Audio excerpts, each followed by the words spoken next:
Hello, everybody. Thanks for joining me for a quick update on Salesforce IoT Cloud. I wrote a blog post, which I'll refer to the blog post where I embed this video.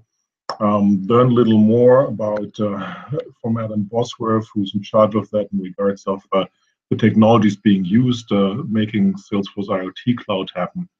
And let's talk about it first, and let's talk about then about how ASC is going. So it's using a number of open source technologies, which in my view is a good sign. Also, basically can't build many things exclusively themselves or community development approach everybody's using and leveraging that. So it's a significant challenge to get that done. And I'm having an echo right now. Let me turn this off here. Hopefully the audio is good. I'm calling in from Italy. So the good news is they're using open source with Kafka, Cassandra, and a lot of Spark, and that's the whole setup.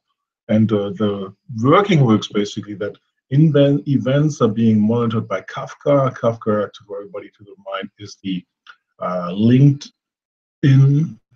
Yeah, it's a LinkedIn open source originally a piece of listening and monitoring. So Kafka looks at this, and then they use Spark, very similar to other IoT vendors, to take profile data from the Kafka piece and put it into a Cassandra database for later profile updates of what is happening with the thing.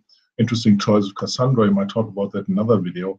And then they take use Storm, the Twitter originally open source founded stream analysis, to take data from Kafka 2 and write logic to handle the real events, which are the ones which are being built on the Salesforce App Cloud platform right now.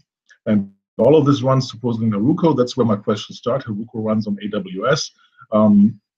Salesforce usually is pretty coy about saying where things run, right? Force.com, pretty much on Oracle, Heroku, all the way in AWS. So if this whole thing runs on AWS, which I can't get confirmation on yet, it's actually pretty good news in the sense for AWS, but that's a scalable IoT platform by itself.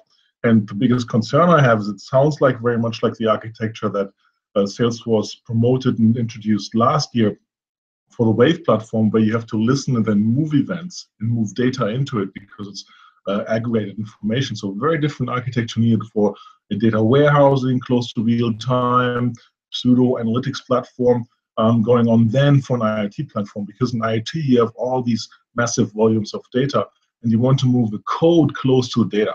So technologies like you hear from AWS Lambda sitting on the data, basically BAM, business activity monitoring, or real-time processing event part, look to me a little more successful for handling all this information. So a little update on this, more than I knew yesterday when I wrote the blog post. Hope this was useful. I'll dig down more at Dreamforce this week. Stay tuned. Look forward to speak to you.